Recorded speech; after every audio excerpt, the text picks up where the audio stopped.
हम 6वें अध्याय के बारे में बात करेंगे। 6वां अध्याय 22 वचनों वाला अध्याय है। 6वें अध्याय के 22 वचनों में 100 ईयर्स का इतिहास दिखता है। 100 ईयर्स। 5वें अध्याय में 1556 साल का इतिहास हमने देखा। 6वें अध्याय में और 100 साल मतलब जल प्रलय, नूह के समय के जल प्रलय से लेकर जल प्रलय के समय तक का सारा विवरण इस 6वें अध्याय में बताया गया है। 6वें अध्याय में नूह परमेश्वर के द्वारा चुना गया और अनुग्रह प्राप्त किया गया दिखता है। उसके बारे में वर्णन करने की कृपा पवित्र आत्मा ने दी है। 6वें अध्याय के पहले वचन से लेकर 8वें वचन तक देखें तो पृथ्वी पर मनुष्यों का विस्तार हुआ है। मनुष्यों का विस्तार हुआ। उन्हें जब परमेश्वर ने देखा तब वे लोग बिगड़े हुए थे।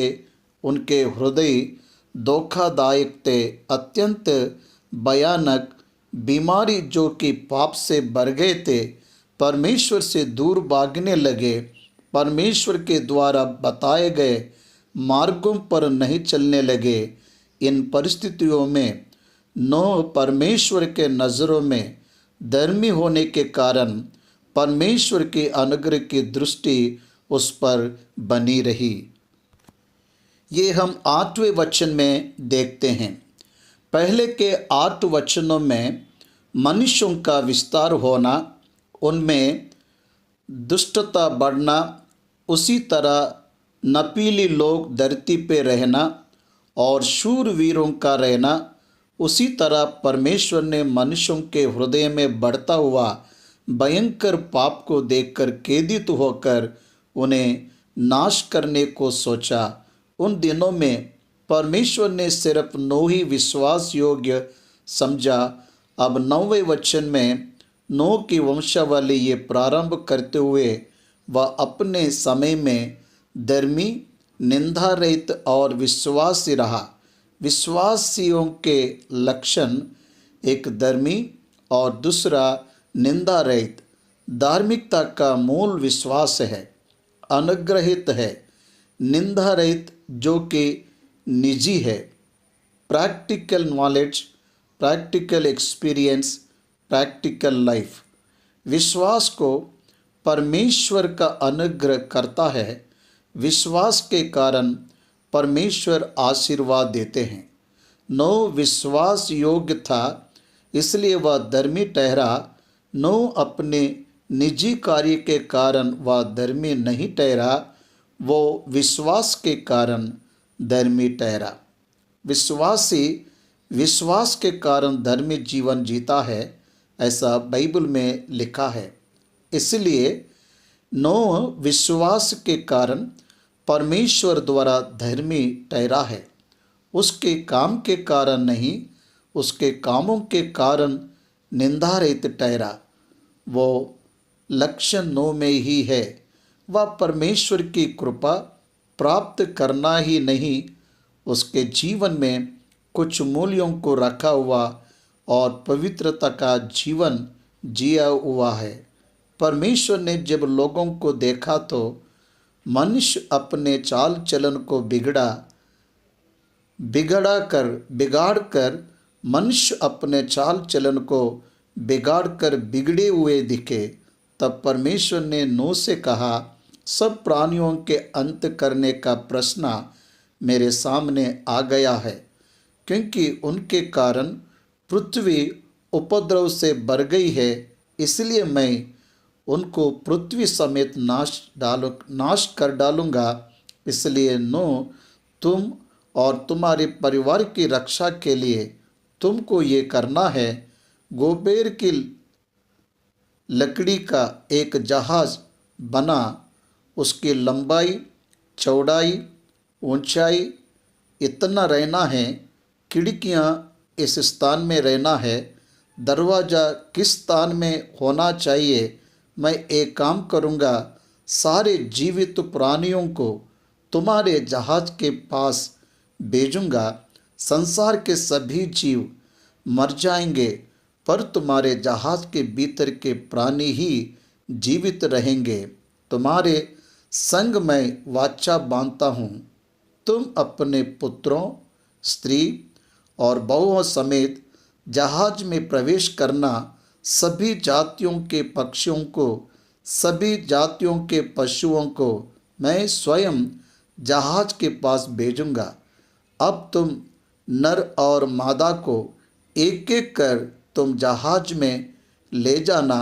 उन सभी को जीवित रख अपने पास रखने के लिए जाति जाति के हिसाब से जब तेरे पास आएंगे, उन सभी को प्रिसर्व करने के लिए अलग अलग पशु जाति के लिए जो आहार चाहिए उसे तुम पहले ही प्रबंध कर लेना। ऐसा परमेश्वर ने आज्ञा दिए। जहाज का निर्माण करना, पशुओं के स्पेसिमेंस को संरक्षित करने के लिए नर और मादा पशु को लेना, ताकि आगे भविष्य में उत्पत्ति के लिए परमेश्वर ने उन्हें संरक्षित करने के लिए कहा। नूह उसी तरह किया। नूह परमेश्वर के बताए अनुसार किया। इसे ही एब्सोल्यूट ओबीडियंस, पूर्ण आज्ञाकारिता कहते हैं, जो नूह दिखाता है। इस तरह 6वां अध्याय में पूरा विवरण है। इस अध्याय में एक एक वचन का ध्यान करेंगे, पढ़कर उन वचनों का मनन करेंगे। उत्पत्ति पुस्तक 6वां अध्याय 1 वचन। फिर जब मनुष्य भूमि के ऊपर बहुत बढ़ने लगे और उनके बेटियां उत्पन्न हुई, तब परमेश्वर के पुत्रों ने मनुष्य की पुत्रियों को देखा कि वे सुंदर हैं। सो उन्होंने जिस जिसको चाहा उनसे ब्याह कर लिया। तब यहोवा ने कहा, मेरा आत्मा मनुष्य से सदा लो विवाद करता ना रहेगा। और यहोवा ने कहा, मेरा आत्मा मनुष्य से सदा लो विवाद करता ना रहेगा, क्योंकि मनुष्य भी शरीर ही है। उसकी आयु 120 वर्ष की होगी। यहाँ 120 वर्ष आयु की लाइफ स्पैन को सील किए, रोक लगा दिए, अवैधता के बारे में बताया है। वास्तविक में 6वें अध्याय के प्रारंभ में देखें तो मनुष्य के आयु सीमा निश्चय किया दिखता है। नूह के समय में देखें तो नूह अधिक समय तक जीवित रहा। नूह और अधिक समय तक जीवित रहा। 120 ईयर्स लिमिट किया देखे तो मूसा 120 वर्ष जीवित रहा। मूसा 120 वर्ष जीवित रहा। मूसा के समय में देखे तो ध्यान से सुने।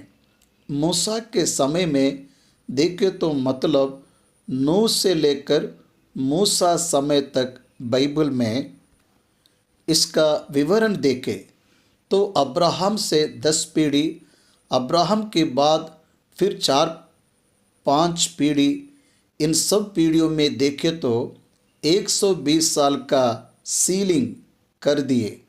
भजन संहिता 90 अध्याय को मूसा लिखते वक्त 90 साल तक सीलिंग कर दिए। अगर ज़्यादा बलवान हो तो 90 साल सीलिंग कर दिए। इसलिए अभी मनुष्यों की आयु 70 साल है। बलवान हो तो 80 साल अभी एवरेज, और कम हुआ इंडियन एवरेज 60 साल, अमेरिकन एवरेज 66 साल, जापान एवरेज 70 ईयर्स है। आज ऐसा देखें तो भी 70 साल से बढ़कर पृथ्वी पर average human being life span नहीं दिखता। इसलिए परमेश्वर का वचन कितना सच बताता है हम देख सकते हैं।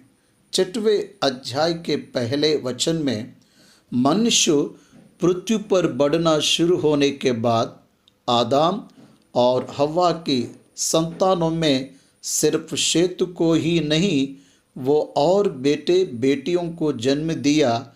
वो ही नहीं, शेत और बेटे बेटियों को जन्म दिया। केवल शेत एनोश को ही नहीं जन्मा, एनोश केनान को ही नहीं जन्मा और बेटे बेटियों के जन्म दिया। इस तरह पृथ्वी पर मनुष्य बढ़ने लगे। इस तरह करोड़ों लोग बढ़ गए। पृथ्वी पर मनुष्य बढ़ते गए। तब ये हुआ, मनुष्य की पुत्रियां परमेश्वर के पुत्र। ये बहुत कंट्रोवर्सी है। बहुत लोग अलग अलग प्रकार से बताया। परमेश्वर के पुत्र कहें तो फैलन एंजल्स है, ऐसा कुछ लोगों ने कहा है। फैलन एंजल्स को शरीर नहीं होता, ऐसा है। तो मनुष्य के पुत्रों से विवाह करना क्या है? शादी किए मतलब ही एक क्रम अनुसार विधि में किए होंगे, कोई व्यभिचार नहीं है। शादी का अर्थ ये फैलन एंजल्स पाप के कारण निकाले गए हैं। वो क्यों क्रम अनुसार विधि, पवित्र विधि का पालन करेंगे? फिर भी उनके पास शरीर नहीं है, इसलिए हमको उस तरीके से नहीं समझना है। दुष्टात्मा है, स्पिरिट बींग्स है, फिजिकल बॉडीज नहीं होता। इसलिए परमेश्वर के पुत्र मतलब विश्वासी है। मनुष्य की पुत्रियां मतलब मनुष्यों के संबंध से जन्मी हर स्त्री को मनुष्य की पुत्री कहा जाता है। मनुष्य की पुत्री कहा जाता है। विश्वासी पुरुष अविश्वासी स्त्रियों से विवाह किए। पवित्र पौलुस बहुत स्पष्टता से कहा, विश्वासी एक विश्वासी से ही विवाह करना चाहिए, नहीं तो अविश्वासी का प्रभाव विश्वासी पर पड़ेगा। ऐसा कहा है।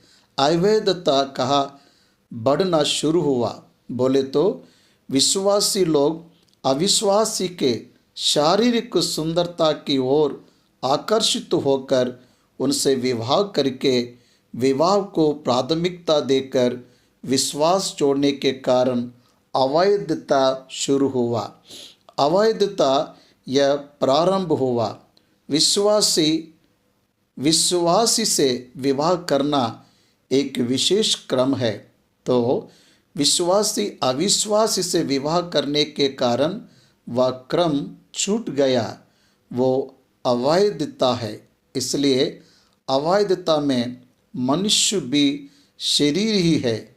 विश्वासी होने के बाद भी शरीर डोमिनेट करने की वजह से शरीर को प्रमुखता दिए, सुंदरता को प्रमुखता दिए, विवाह में विश्वासता को प्राथमिकता देने वाले विविध बातों को प्राथमिकता देने पर उनके जीवन में अवैधता का निर्माण यह एक उदाहरण है। इसलिए उन दिनों में उनकी अवैधता में मनुष्य शरीर ही है। इसलिए मेरी आत्मा मनुष्य से सदा लो विवाद करना ना रहेगा, ऐसा परमेश्वर ने कहा।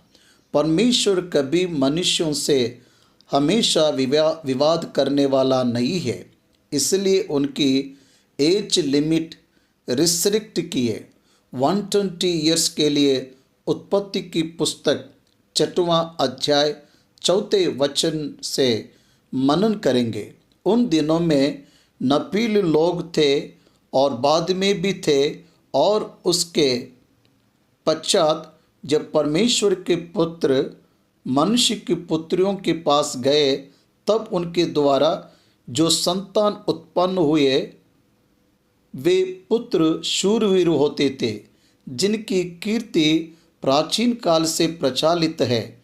गिनती की पुस्तक 13वां अध्याय 33 वचन में बलवान ऊंचे कद वाले नपीली जाति के लोगों के बारे में लिखा है, अर्थात नपीली जाति वाले अनाकांक्षियों को देखा।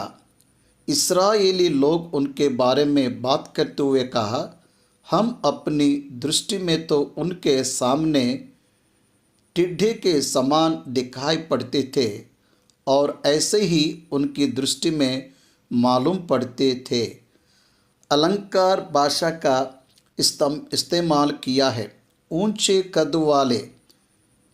इसलिए रब्बा नाम के व्यक्ति की ऊंचाई कम से कम 30 फीट तक थी। इसलिए यह ऊंचे कद वाले किस तरह जन्मे, इनके ऊपर बाइबल ज्ञान के बहुत कंट्रोवर्सीज है। तो क्यों उनको जेनेटिकली बायोलॉजिकली उनको विशाल शरीर मिला, ये नहीं पता। पृथ्वी पर हमारे प्रथम मानव माता और पिता आदम हव्वा है। उसके बाद जल प्रलय के बाद नूह और उसके पुत्र। इसलिए ये विशाल शरीर वाले किस तरह उन्हें ये देह मिला, हमें स्पष्ट रूप से पता नहीं। इसका उल्लेख बाइबल में दिया गया, हमें उतना पता है। गिनती का पुस्तक, कालेब ने मूसा के सामने इस्राएली प्रजा के लोगों को चुप कराने की मनसा से कहा, हम अभी चढ़ के उस देश को अपना कर ले, क्योंकि निस्संदेह हम में ऐसा करने की शक्ति है। निस्संदेह हम में ऐसा करने की शक्ति है। ऐसा कैसे कह रहा है? क्योंकि विशाल शरीर वाले मतलब नपीले लोग का अर्थ शूरवीर, बलवान। ये लोग युद्धों में बहुत बलवंत होते थे। फलिस्तियों में भी गोलियत की लंबाई की अंदाज़ा लगाए तो 6 हाथ 1 बित्ता थी। 6 हाथ 1 बित्ता मतलब 9 फीट से ज़्यादा, 9 फीट आज हमको दुनिया में कहीं नहीं दिखाई देते। Very rare. जापान वाले की हाइट 55 इंच 2 के बीच होता है। इंडियंस एवरेज में 5.56 के बीच होता है और ऊंचाई वाले दिखे तो भी 6.3 6.4 मैक्सिमम इन इंडिया। तो वो लोग भी अपने आप को कंपेयर किए तो विशाल शरीर जैसा दिखेंगे, बाकी मनुष्यों से कंपेयर किए तो फर्क दिखता है। तो ये नपीले लोग फ्लूड के बाद भी थे और पहले भी थे। शैतान के सेवक देवदूत थे। मनुष्यों के साथ जाकर पाप करने का अधिकार पाकर उनके साथ पाप करने का चांस होता है। तो आज भी वो होता था, क्योंकि आज वो शैतान के शिष्य आज भी इस पृथ्वी पर घूम रहे हैं। इसलिए मानव जाति से संबंध और संपर्क से बना मानव जाति होगा, ऐसा मैं मानता हूँ। बहुत लोग बहुत से कॉन्फ्रेंस में कहा है कि यह फैलिन एंजल्स के कारण हुआ होगा, पर इसके लिए कोई आधार नहीं है। इसलिए हमको मानने की आवश्यकता नहीं है। परमेश्वर के पुत्र मनुष्य के पुत्री के साथ बच्चों को जन्म दिया। स्त्री पुरुष के संयोग के कारण ही संतान हो सकता है। स्पिरिट बीइंग्स को बॉडी नहीं होता है। स्वर्गदूतों को शरीर नहीं होता है, क्योंकि परमेश्वर ने कहा वो स्वर्गदूतों के समान होंगे, क्योंकि स्वर्गदूतों में शादी नहीं होती है, उनका पुनर्जन्म नहीं होता है। क्योंकि परमेश्वर ने जितने करोड़ों स्वर्गदूतों को बनाया हो उतने ही है, अभी भी कोई कम नहीं हुआ, कोई ज़्यादा नहीं बढ़ेगा। फैलन एंजल्स हो सकते या कुछ परमेश्वर के पास वाले हो सकते हैं, पर मनुष्य वैसा नहीं है। दो मनुष्यों को बनाए तो समाज में 830 करोड़ की जनसंख्या में है पूरी दुनिया में, इसलिए एक मनुष्य से मानव जाति शुरू हुआ, पर स्वर्गदूतों में रिप्रोडक्शन कैपेसिटी नहीं होता है।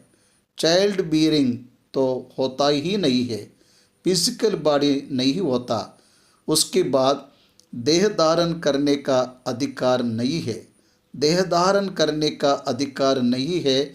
इसलिए हमें जानने वाली बात यह है कि मनुष्यों में ही बलवान रेस को परमेश्वर ने अलाउ किए है। विचित्र बात यह है कि कैलेब कहता है हम विशाल शरीर वालों को आसानी से हरा देंगे, तो वो कोई मामूली लोग नहीं है, बलवान है तो होंगे, शक्तिशाली होंगे, दृढ़ शरीर वाले होंगे, पर उन पर सामान्य इस्राएली लोग जय पाएंगे, ऐसा वो बोलता है। इसलिए before the flood and after the flood, no जलप्रलय से पहले भी थे, बाद में भी थे, ये लोग मानव जाति से उत्पन्न हुए सिर्फ विशेष शरीर वाले हैं, बस और कुछ नहीं। यहोवा ने देखा कि मनुष्यों की बुराई पृथ्वी पर बढ़ गई है और उनके मन के विचार में जो कुछ उत्पन्न होता है सो निरंतर बुरा ही होता है। ये बहुत विचित्र और प्रमुख वचन है, हमको इस वचन पर विशेष ध्यान देना होगा। मानव का हृदय पाप से भर गया है, आदम के स्वभाव में पाप प्रवेश किया, वही पाप सारे मानव जाति में फैल गया। पाप उनके हृदय में रहने के कारण क्या बिगाड़ा गया, सोच बिगड़ गया, विचार बिगड़ गया। सोच विचार बिगड़ने के कारण मनुष्य का पाप, सोच विचार ठीक नहीं हो तो स्वभाव ठीक नहीं होगा, विचार ठीक नहीं होगा तो जीवन ठीक नहीं होगा। इसलिए जीवन बिगड़ गया मतलब विचार बिगड़ गया, विचार बिगड़ गया मतलब उसमें की सोच बिगड़ गया, वो केवल बुरा है। बुरा अर्थ यह कि गॉड्स स्टैंडर्ड में रहने के लिए पसंद नहीं करने वाली, परमेश्वर के प्रमाण जो भी है उसके विपरीत रहने वाली बुराई। परमेश्वर ने अच्छाई बुराई का ज्ञान देने वाला फल खाने वाले आदम की संतान को नूह के समय में देखे तो नूह और उसका परिवार को छोड़ और कोई भी पृथ्वी पर अपने मन में पवित्रता रखने वाला कोई नहीं थे, पवित्र जीवन जीने वाले कोई नहीं थे, विश्वासी कोई नहीं थे, कोई धर्मी नहीं था। इसलिए परमेश्वर ने कहा मनुष्यों की बुराई बहुत बढ़ गया है, मतलब भयानक है।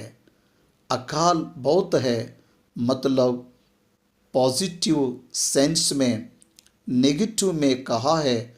अकाल बहुत है का मतलब क्या है? बहुत तूफान आया का मतलब it is very high density, अत्यंत भयानक बुराई मनुष्य के हृदय में भरा हुआ है, ऐसा प्रभु कहते हैं हृदय बिगड़ गया। हृदय it is seat for emotions, मनुष्यों में भावनाओं की एक वेदी है। मनुष्य का हृदय, इसलिए प्रभु यीशु मसीह ने कहा जो मुंह में जाता है वह मनुष्य को अशुद्ध नहीं करता, पर जो मुंह से निकलता है वही मनुष्य को अशुद्ध करता है। हृदय के कारण अशुद्ध ठहरते हैं, इसलिए मनुष्य के मुंह से निकलने वाली बात से अशुद्ध ठहरता है। मनुष्य के हृदय से अपवित्र ठहरता है, भोजन से नहीं। इसलिए मनुष्य का हृदय में बुराई पृथ्वी पर उससे बढ़कर द वर्स्ट थिंग और कुछ नहीं है, वो परमेश्वर ने आइडेंटिफाई किए।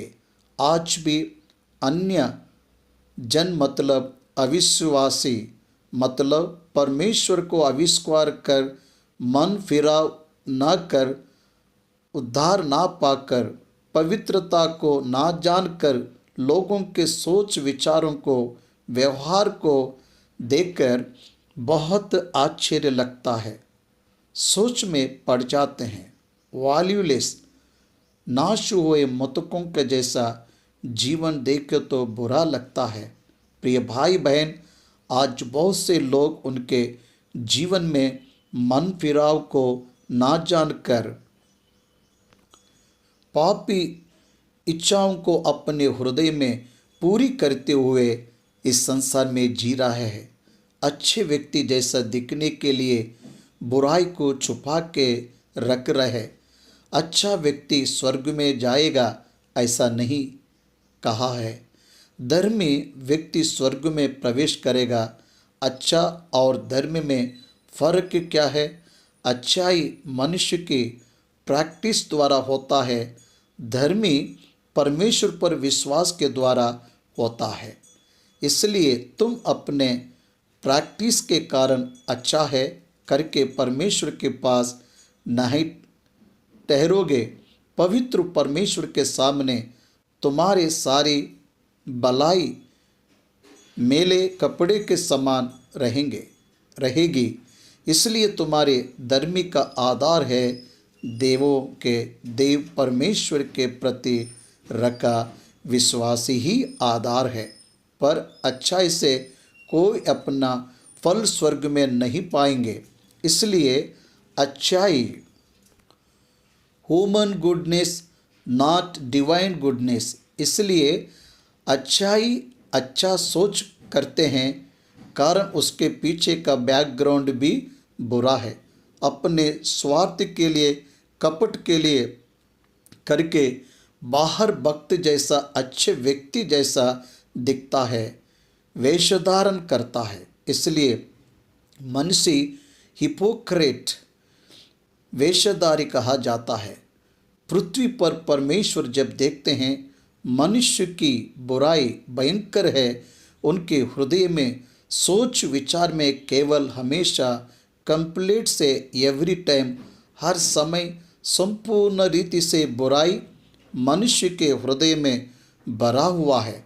ऐसा देखकर परमेश्वर कहते हैं पृथ्वी पर मनुष्य को बनाने से पछताया और मन में अति क्रोधित हुआ। How sad it is.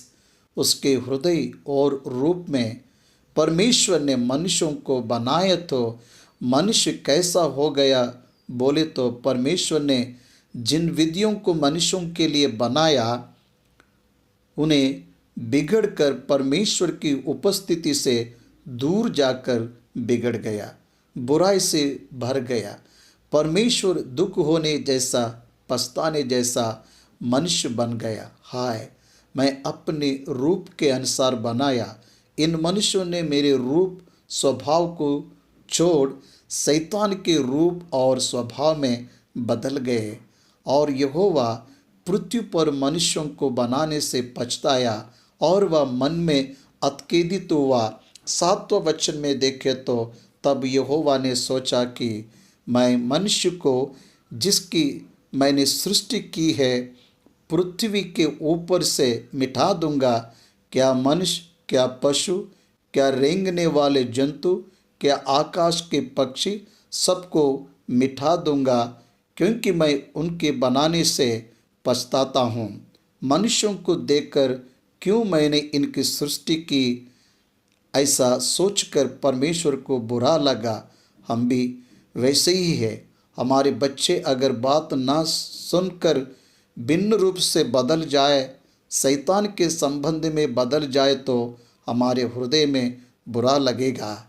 एक चोर, हत्यारा, व्यभिचारी, वेशधारी, अगर इनमें से कुछ हमारे बच्चे बन जाए तो हम क्या सोचेंगे? हाय, हमने इनको क्यों जन्म दिया, ऐसा सोचेंगे।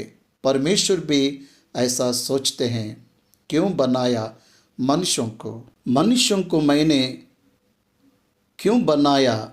मनुष्यों को मैंने परमेश्वर खेदित हो, जैसा मनुष्य पाप से गिर गया है, मनुष्य का जीवन पाप से भर गया है।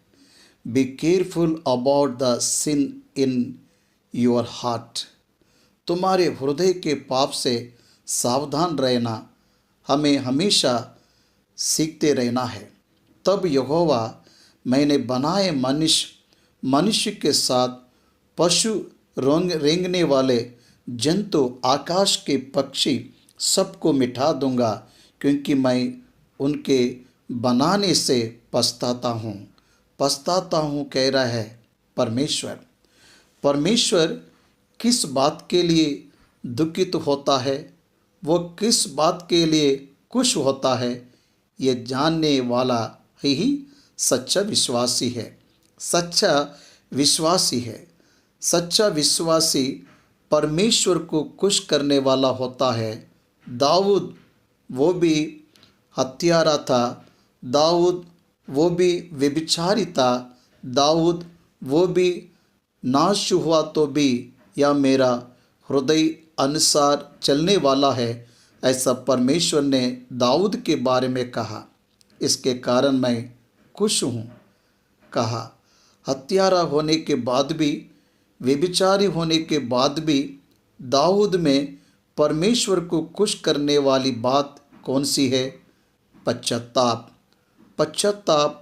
दाऊद अपने आप को परमेश्वर के अधीन किया, स्वयं अपने पाप का अंगीकार किया, अपने आप को मरे हुए कुत्ते के समान समझा, अपने आप को तुच्छ समझा, अपने आप को तुच्छ समझते हुआ कहा, मैं क्या हूँ कि मुझ जैसा मनुष्य को याद किया। इस भावना को वह महत्व देता था। इस संसार से कुछ ना आशा रखते हुए बस वह अपने संतान को परमेश्वर की उपस्थिति में रहे तो काफ़ी है समझता था राजा दाऊद। इसलिए हमको ध्यान देना है किसके वजह से परमेश्वर खेदित है और किसके वजह से परमेश्वर खुशी मिलती है।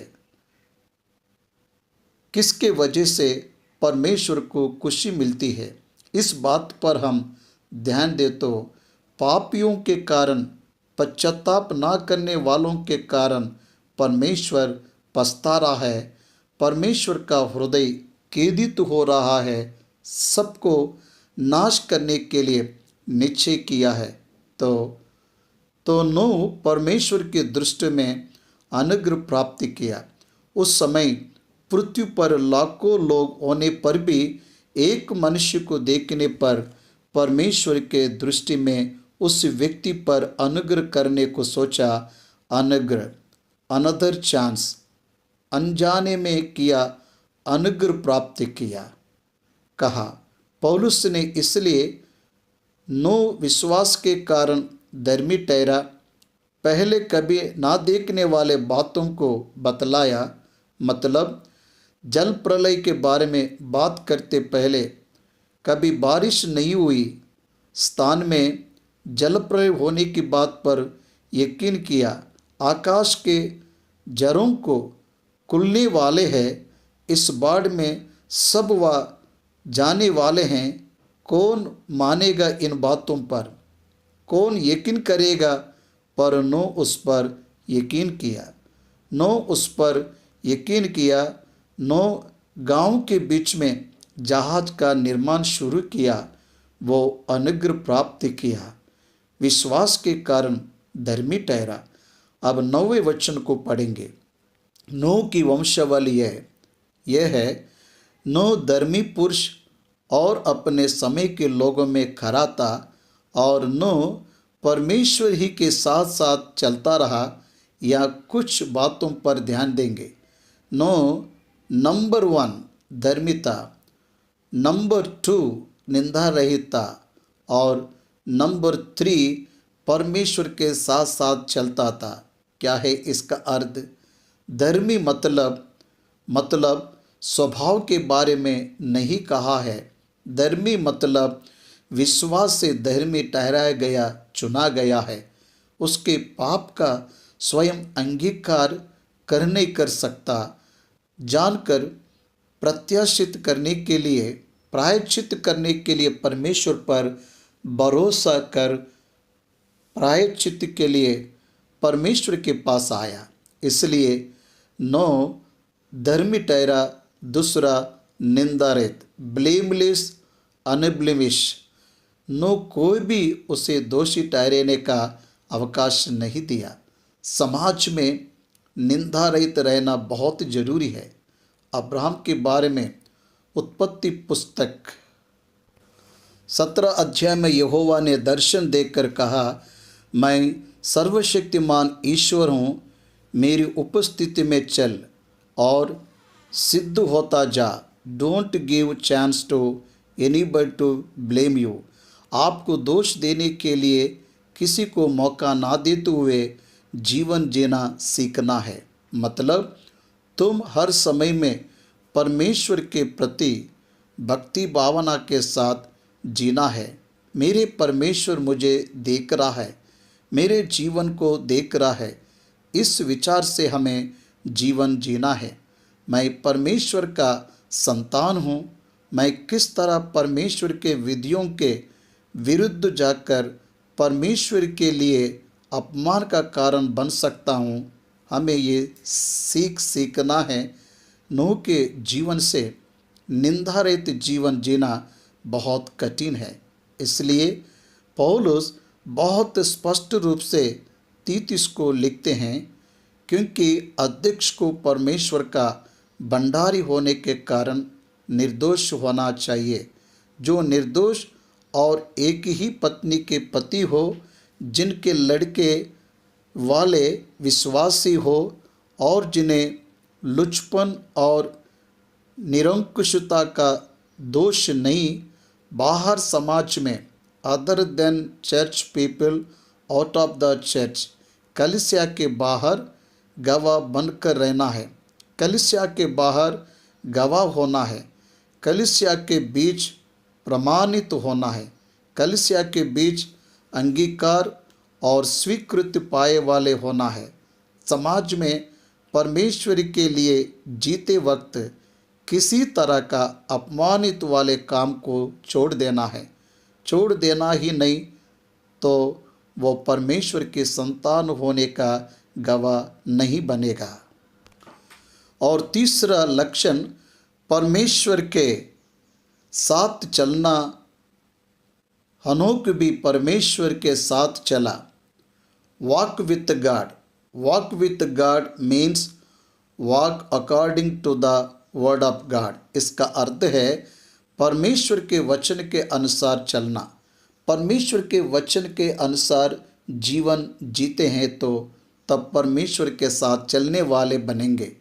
परमेश्वर के साथ चलते हैं तो संसार के साथ चल नहीं पाएंगे। संसार से स्नेह परमेश्वर के विरुद्ध है।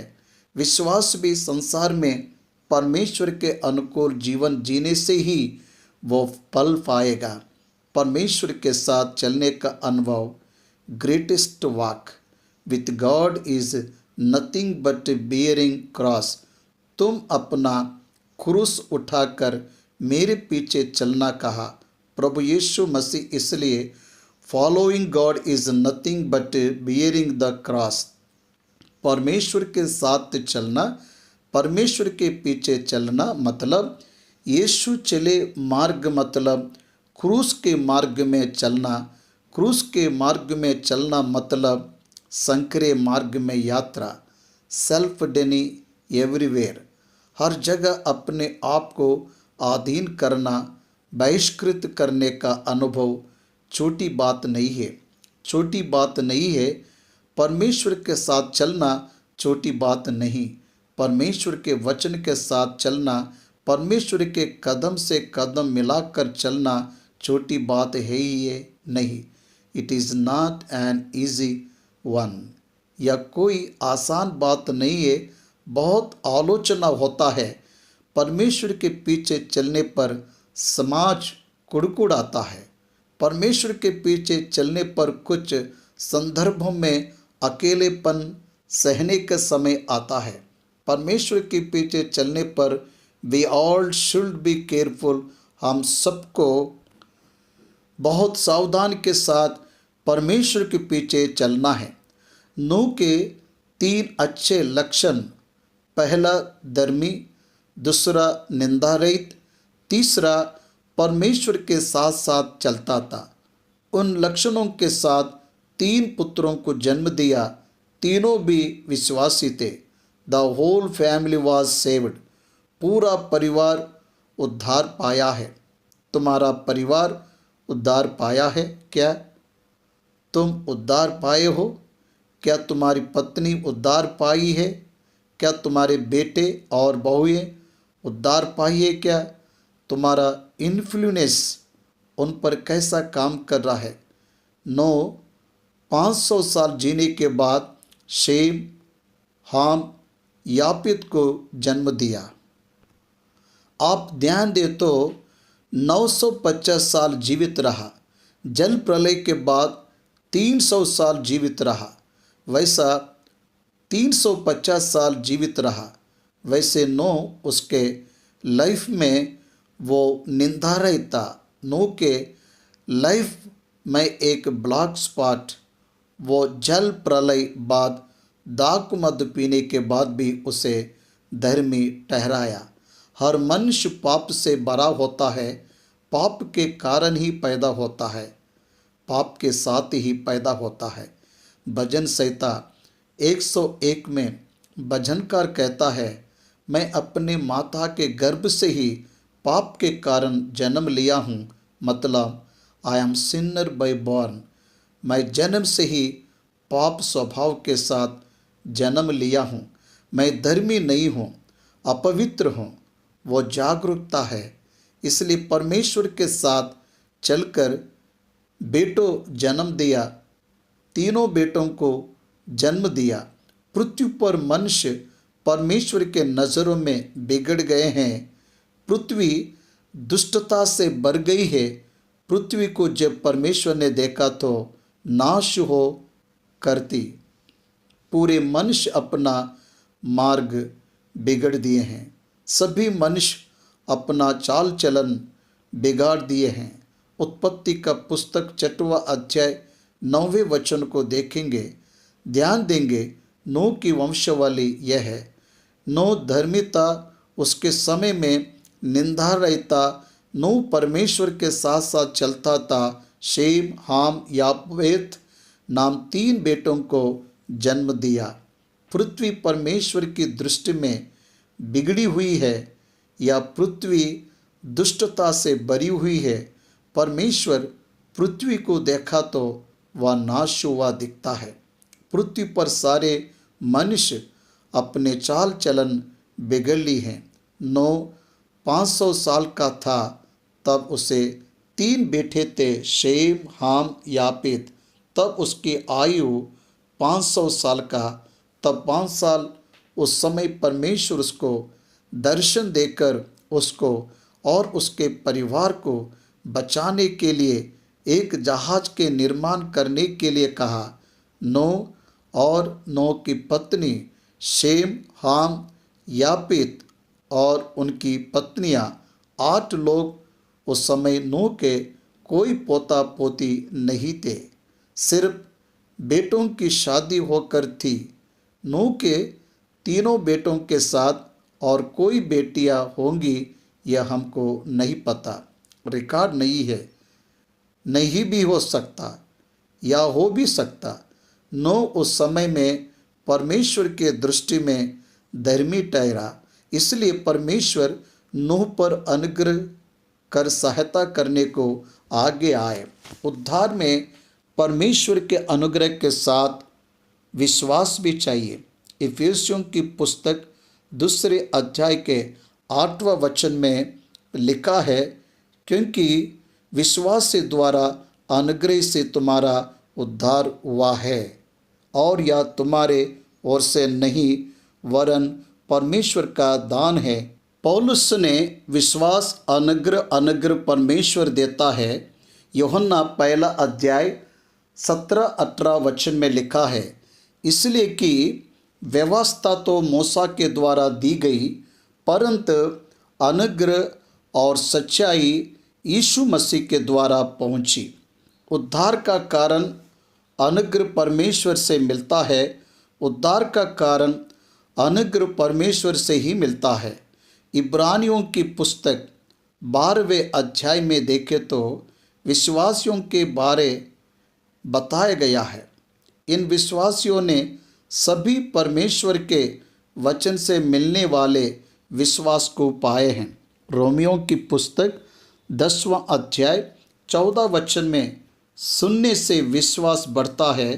इब्रानियों की पुस्तक में 12 अध्याय के 2 वचन में बहुत ही स्पष्ट रूप से लिखा है, दो और विश्वास के कर्ता और सिद्ध करने वाले यीशु मसीह है लिखा है। विश्वास के कर्ता, the creator of the faith is the word of God. यीशु मतलब वर्ड ऑफ गॉड, वचन के द्वारा विश्वास मिलता है।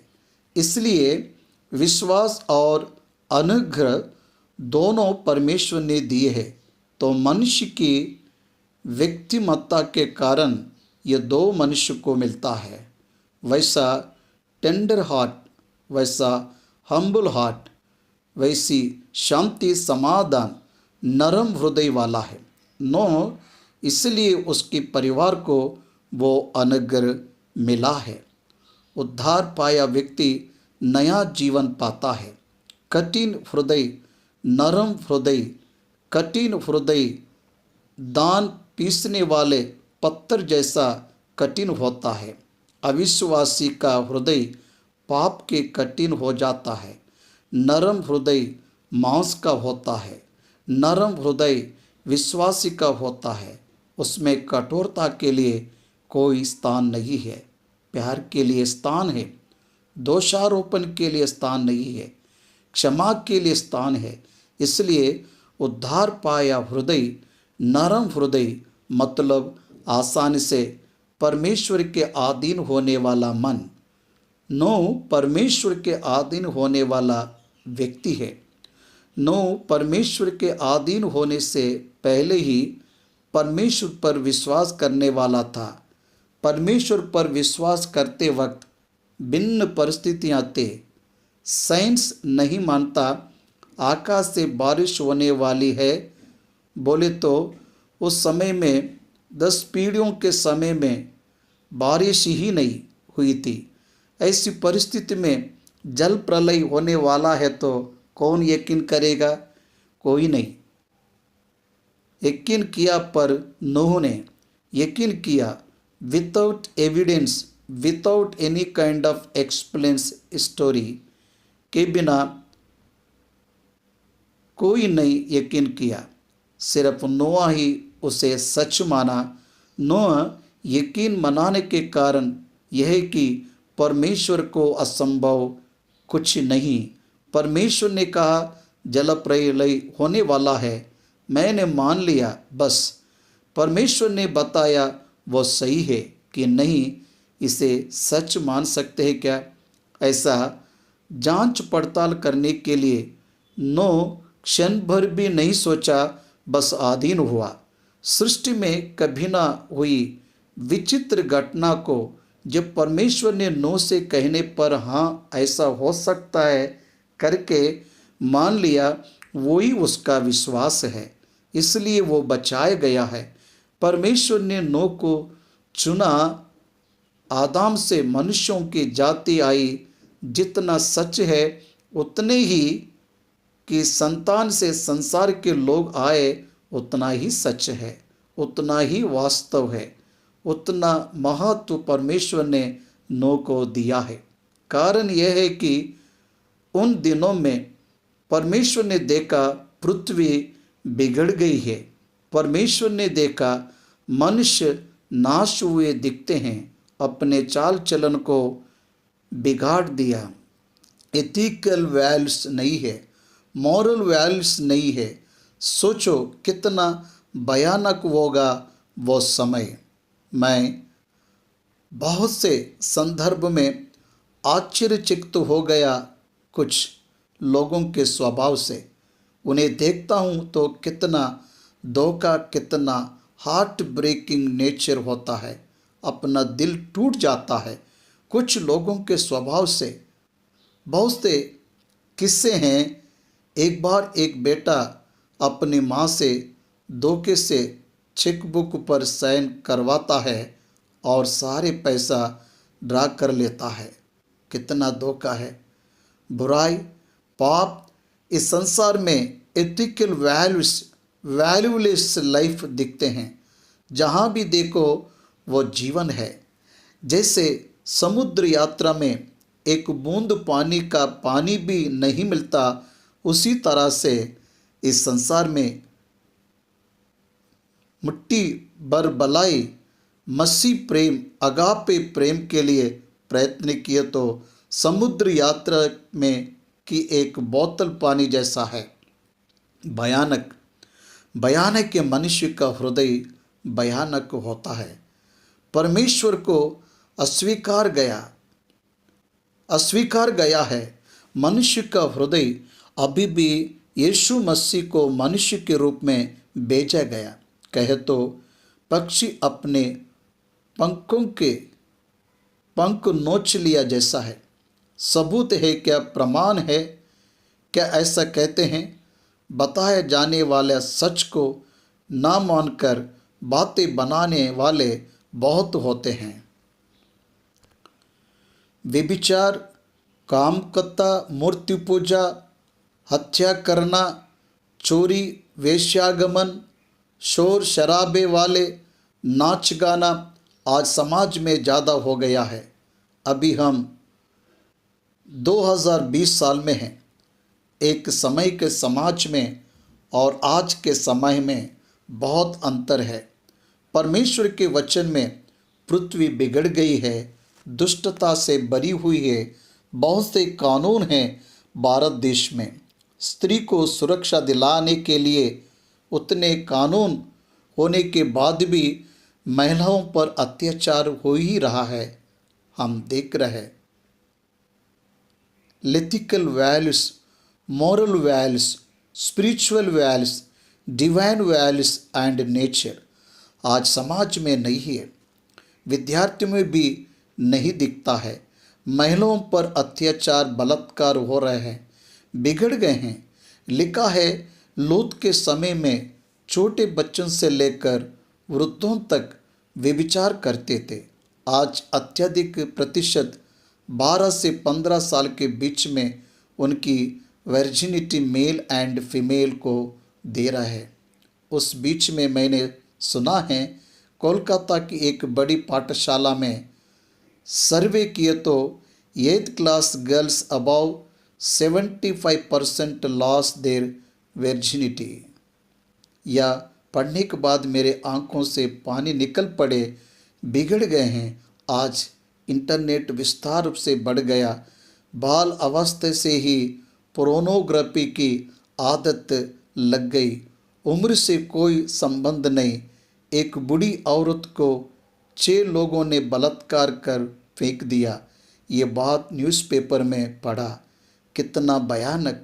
आज मोबाइल फोन्स में किस तरह बैंक रॉबरी कर सकते हैं, जान सकते हैं। यह परिस्थिति मनुष्यों में प्यार खत्म हो रहा है। पृथ्वी दुष्टता से भर गई है। जमीनों को छीन लिया जा रहा है। दुष्टता जमीन पर कब्जा किया जा रहा है। दुष्टता मनुष्यों को बेचे जा रहा है। दुष्टता स्त्रियों को विदेशों में बेच दिया जा रहा है। दुष्टता बढ़ गया है। स्त्रियों पर अत्याचार बढ़ गया है।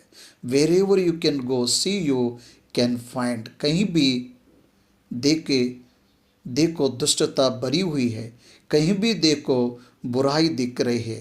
कहीं भी देखो अपने चाल चलन को बिगड़े मनुष्य दिख रहे हैं। चाल चलन को बिगाड़ रहे हैं। रिश्वत नहीं लेना है, नहीं लेता हो ऐसा कोई दिखता नहीं आज इस समय।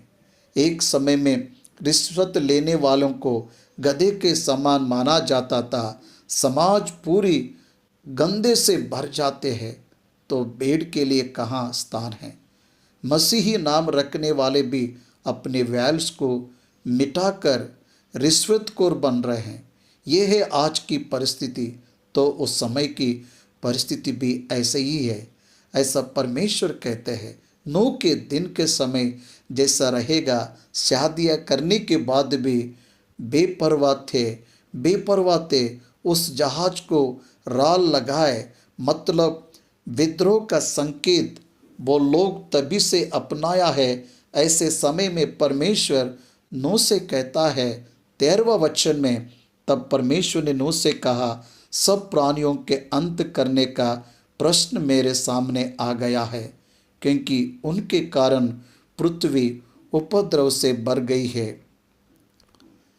इसलिए मैं उनको पृथ्वी समेत नाश कर डालूंगा। समस्त शरीरधारी, मतलब कुछ शरीर वाले नहीं, सभी मनुष्यों को पृथ्वी दुष्टता से भर गई। मनुष्य पुत्र दूसरे आगमन तक पृथ्वी विश्वास बने रहेगा, ऐसा स्वयं यीशु प्रभु प्रश्न पूछते हैं। Is it possible even for Jesus Christ to find a man and earth? How horrible it is. कितनी भयानक बात है। या प्रिय भाई बहन, परमेश्वर के वचन पाप को खंडित करता है। पापियों को प्यार करने वाला परमेश्वर उनको नाश करने के लिए परमेश्वर निर्णय लेते हैं। मेरे उपस्थिति उनका नाश होना है। याद रखिए, परमेश्वर पाप के साथ राजी नहीं होता है। पापी को माफ करता है, पाप को खंडित करता है, पाप के लिए दंड देता है। दुष्टता से भरे हुए पृथ्वी उसके उपस्थिति में नाश करने का निश्चय किया। देखो, पृथ्वी के समेत नाश कर डालूंगा। गोपेर के वृक्ष से तुम जहाज का निर्माण कर लो। जहाज के भीतर और बाहर राल लगा लेना। राल मतलब तार, ONGC, कारखाना हुआ होगा। जहाज इस ढंग से बनाना। जहाज बनाने की विधि ये है कि जहाज की लंबाई 300 हाथ, चौड़ाई 50 हाथ और ऊंचाई 30 हाथ की हो। 300 इंटू 50 इंटू 301, 30 फीट, मतलब लगभग 3 मंजिल। 100 हाथ चौड़ाई, 100 हाथ लंबाई, 50 हाथ, 100 चौड़ाई, बहुत बड़ी जहाज। ये कौन निर्माण कर रहे हैं? नूह की पत्नी, 3 बेटे और उनकी पत्नियां, वो लोग ही मेहनत कर रहे हैं। कितना मुश्किल होगा, एक बार सोचिए। 1 साल 10 दिन जहाज में रहने वाले थे। परमेश्वर समय बताए बगैर ही उनको भोजन का प्रबंध करने को कहा। भोजन का प्रबंध वो लोग कर लिया। हम देख सकते हैं जहाज में वे लोग 1 साल 10 दिन रहे। 40 प्रचंड दिन, 40 दिन बारिश, पूरे दिन और रात बारिश के आने जैसा परमेश्वर ने जल प्रलय होने का वाचा दिया। जहाज को किस तरह बनना है 16 वचन में कहा है। जहाज में एक खिड़की बनाना और इसके एक हाथ ऊपर से उसकी छत बनाना और जहाज की एक अलंग में एक द्वार रखना और जहाज में पहला, दूसरा, तीसरा खंड बनाना। 3 फ्लोर्स में आप पृथ्वी पर जल प्रलय करके सब प्राणियों को जीवन की आत्मा है आकाश के नीचे से नाश करने पर हों, और सब जो पृथ्वी पर है मर जाएंगे, पर जहाज के भीतर कोई नहीं मरेंगे, वो जीवित रहेंगे। जहाज उद्धार सुसमाचार यीशु मसीह का प्रतीक है। उद्धार सुसमाचार मानकर यीशु मसीह पर विश्वास करने वाले जहाज में सुरक्षित रहने वाले नूह के परिवार जैसा है। नूह पर जल प्रलय नहीं हुआ, पर जहाज पर जल प्रलय गिरा। यीशु मसीह पर मनुष्यों के पापों का बोझ पड़ा है। यीशु मसीह के द्वारा ही उस पाप की अग्निकुंड से बच पाएगा। वो आग यीशु के हड्डियों को निरंतर जला रही है, प्रज्वलित हो रहा। यीशु मसीह को प्राप्त दंड से उसने चुकाए हुए वेतन से हम पाप की क्षमा प्राप्त की है। The wages of the sin is death. पाप के कारण मिलने वाला फल वेतन मृत्यु है। वो मृत्यु यीशु मसीह को मिलने के कारण हम उद्धार पाए हैं। उसी तरह उस जहाज में रहने के कारण यीशु मसीह के द्वारा जो आएगा उस उद्धार, वैसे ही जहाज में रहने वालों को उद्धार। यीशु पर अग्नि का कुंड, उसी तरह जहाज पर जल प्रलय।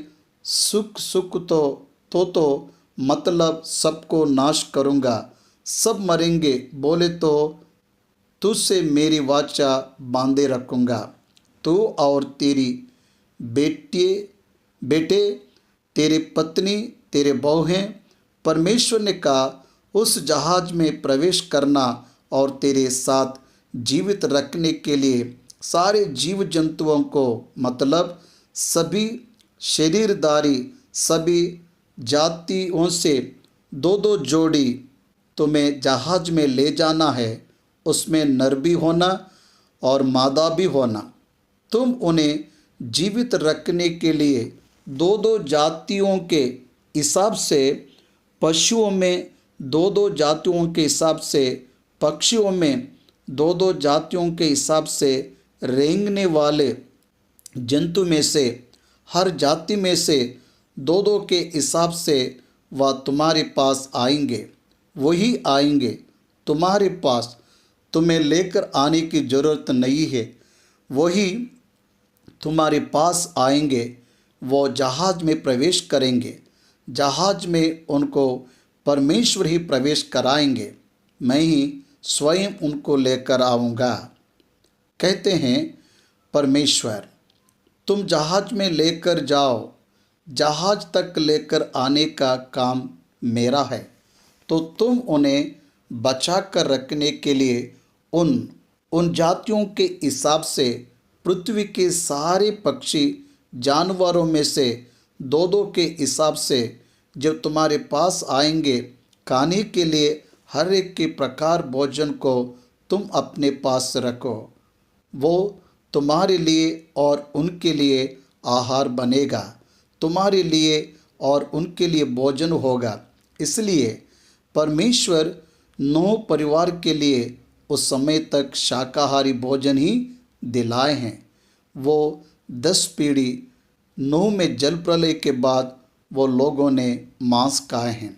सबसे पहले के फर्स्ट 10 जनरेशन्स आदम से लेकर नूह तक कंप्लीट वेजिटेरियंस पूरी तरह शाकाहारी थे।